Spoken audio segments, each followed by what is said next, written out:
Parashat Shemini. The shock is immense. After weeks of 5 parashiot discussing the beams, the vessels, the curtains of the sanctuary, and 2 more discussing the sacrifices and the preparation of the Mishkan, everything is in place. And now comes the 8th day, when the service will finally begin. And then Aaron's 2 sons, Nadav and Avihu, die. The Torah offers the briefest explanation. They brought unauthorized fire, that which was not commanded. There is no warning, no mitigation, no second chance, only loss. What was so grievous about what they did? To understand this, we must go back to first principles, the meaning of kadosh, holiness itself. Creation in Judaism involved concealment. The Hebrew word olam, universe, is related to the word ne'elam, hidden. For humanity to exist as free and responsible agents, God must make space for us. The Kabbalists call this tzimtzum, self-limitation. It's an act not of withdrawal, out of love, like a parent who steps back so the child may learn to walk. Not because the parent is absent, but because his presence in that moment would be an obstacle. Yet God did not efface himself completely. If he would, that would not create freedom, that would create abandonment. The question then is, how does the divine presence stay accessible within the world? Judaism gives a concrete answer. Holiness is not everywhere equally. It is disclosed in particular times, places, and roles. The 7th day, sabbatical year, the Jubilee, the people of Israel, the priesthood, the land, Jerusalem, the sanctuary. The holy is the point in which the divine is encountered, and it is sustained by boundaries. And just like God made space for humanity, humanity must make space for God. That is the basis of a covenant. A covenant is not sustained by feeling alone.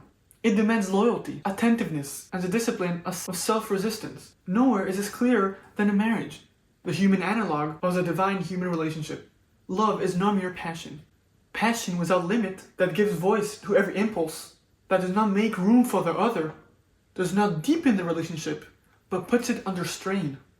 A lasting bond is not formed through what we bring, but through the quality of what we hold back. It is built on each partner recognizing the dignity and the claim of the other, and learns to ask not only what do I feel, but what does this relationship ask from me? There are times where we're called to act, to create, to become God's partners in the work of creation. But there's also times that we're called to refrain, to recognize that the divine encounter is not something that we initiate on our own terms. Holiness is not achieved just by self-expression. It is achieved by response to a command. This distinction becomes more clear as we consider the 2 great forms of religious leadership in Judaism, that of the prophet and that of the priest. The prophet lives in the immediacy of history. He speaks, he challenges, he calls into account. No 2 prophets are alike. Each brings a unique voice. The prophet's key words are tzedek and mishpat, justice and righteousness. He is a figure of spontaneity, of truth spoken directly into the chaos of human affairs. The priest is different. His role is structured and continuous. He serves in silence, within an ordered system of time and procedures. He wears a uniform. He does not respond to events. He safeguards the conditions that make holiness possible in the first place. His task is to distinguish, and thus his key words are holiness and profane, pure and impure. He is a figure of structure, of the covenant renewed with the same acts every single day. Both are essential. Without the prophet, Judaism would lack its moral dynamism, its insistence that history matters, that injustice must be confronted, that God is not indifferent to what happens in this world. Without the priest, Judaism will lose its structure and continuity, the quiet persistence architecture that keeps Jews across generations. The prophet speaks the word of God for this time, the priest embodies it for all time. But the priest, not the prophet, is in the center of this week's story. The English word enthusiasm once meant something very different than what it means today.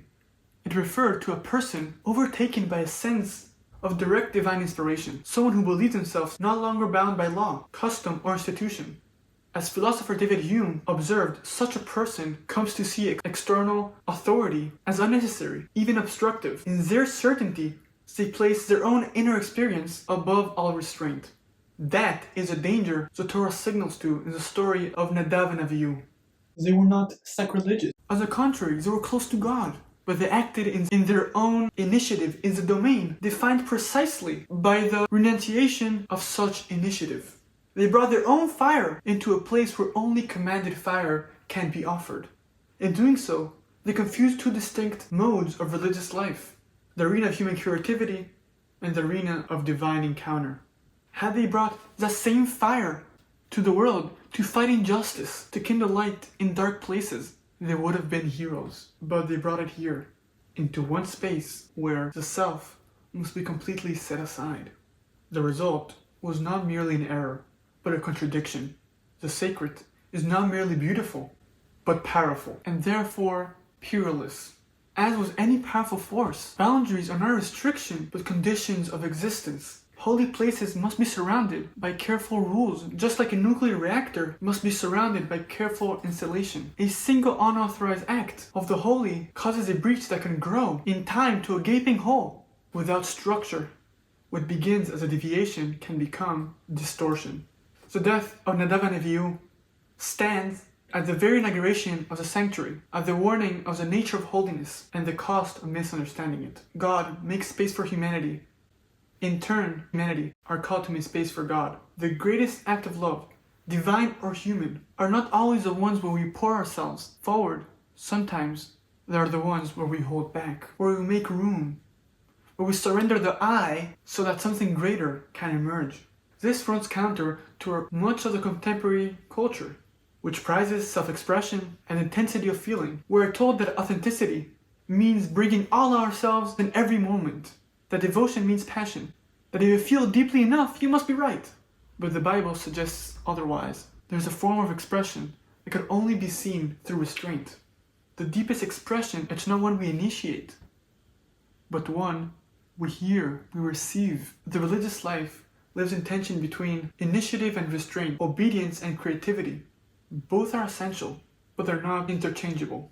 God does not want less passion, not less devotion, but the wisdom to know that true nearness to God, true connection, is not seized but received. We should not be consumed by our religious experience, but what I feel, what I want to offer. That is important, but we must not forget to listen. They forgot they were in a relationship. It is not a monologue, it is a conversation. And in a conversation, there are moments where the most important thing you can do is not to speak, but to hear what the other is asking of you. The most profound acts are the ones which were commanded. Growth is not just what we bring, but a learning the value of listening. Shabbat Shalom.